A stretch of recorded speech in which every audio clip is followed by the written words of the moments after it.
Are you using HighLevel's media storage library to its full capacity? Let me show you a few things that you probably didn't know it can do.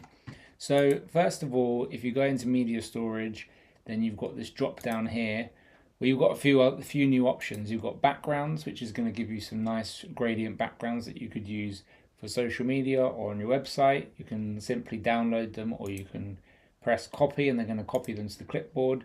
There's also a few textures down here. I think they're really nice. Not a massive library, but I'm guessing these are going to be added to in the future. Underneath here, you've got access to Unsplash, which have got millions of free, royalty-free photos. So you can literally search and it's going to instantly give you unlimited photos, basically.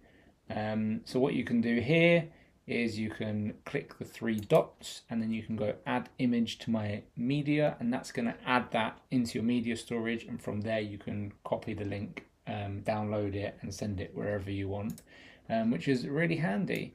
And then also if you go on the drop down again, we've got Pixabay, which is very similar to Unsplash. I feel like Pixabay has more varied images, it has illustrations. Unsplash is a bit more curated than Pixabay, but Pixabay you're going to get more variety, which is really great. And then lastly, from this drop down, you also have your Google Drive. I'm not going to click here because I have sensitive information in here, but once you've connected your Google Drive, you'll be able to access all of your files in Google Drive if you do use Google Drive. So that is a run through of the drop down.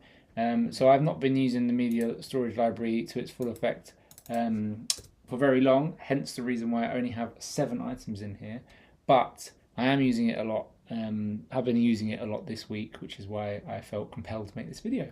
So what you can also do is you can create folders in here. So if you've got multiple clients that you want to keep separate, for example, you can just create a folder, and then you can just you can drag your videos or your images or whatever documents you have saved in here into those folders, which is really useful. So the next thing I wanted to touch on was videos, images, and PDFs, which is what I've uploaded in here. So I've just uploaded this very short video just as an example. I think at the moment HighLevel has a limit of 4 gigabytes for video, which is pretty big for a video file. So you're free to upload as much as you want into this media storage. I do believe there is unlimited storage as well. I imagine in the terms and conditions there will be some sort of fair use policy, but for all intents and purposes, as far as I know, is unlimited storage. So you can add as much stuff as you want in here. I think the only limits you're going to get is on individual file sizes. So an example I wanted to show you is that I've managed to embed this video onto a website. So what I've done is click the 3 dots and I've gone get link, and if I just paste this link into here, what you can see is a very long link that's linking to Google storage. So it's not a particularly pleasant link to have to share. So what you could do is if you go into settings, and provided you've uploaded a domain in domains, you can go to URL redirects and you can create a redirect for that specific file. So if I go, I think I've already made a test, but I'm going to go test 1, and then it's going to be a URL, and I'm going to call the target there. So I'm just going to press add redirect there. That's going to then process and it's going to save, and then you're going to get a URL that looks something like this. So my example here is docs.launch.fyi/test, which is awesome. So if I give that link to somebody, that's then going to open up, it's going to redirect to this destination, it's going to open up a document.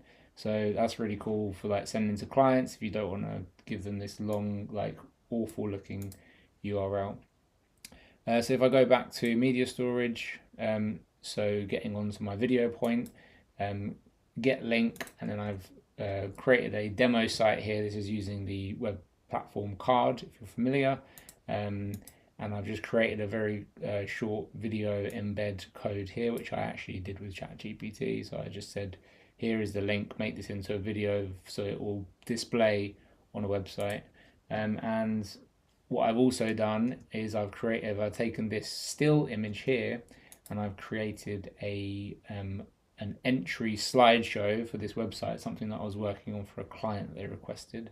But because I'm utilizing the media storage library, and because it's using Google servers, the images are loading very quickly. So it means you can utilize them all over the internet. So I've just created a very quick slideshow, which I'll demo to you now.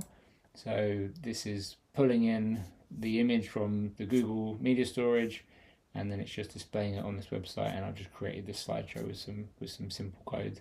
And then here's my video. So this is an AI video that my friend and I made the other day, which was rather amusing, not particularly well done, but that's AI for you at the moment. That's using Runway, but yeah, that's the example. It's just a 5-second video, but it plays really quickly, so you can put that anywhere you wanted to. And then, yeah, the other thing I wanted to say was that you can, if you wanted to share a PDF of someone, if you didn't want to put it on an email or it was too big, you could come into here, get the link, create the URL redirect, and then share it with the client. And that's going to be a really powerful way of using your files. So definitely use media storage more. I'm going to be using this way more because at the moment I'm using things like Dropbox, and sharing files on there is fine, but it's not very personal, and I want to use my own branding and things, and now I can create my own URLs, which is amazing. So yeah, I hope that helps. And if you do like this video, we'll be making more high-level videos in the future, so please consider subscribing and give me a thumbs up if you enjoyed this. And if you have any questions, put them in the comments below, and I look forward to seeing you in the next one.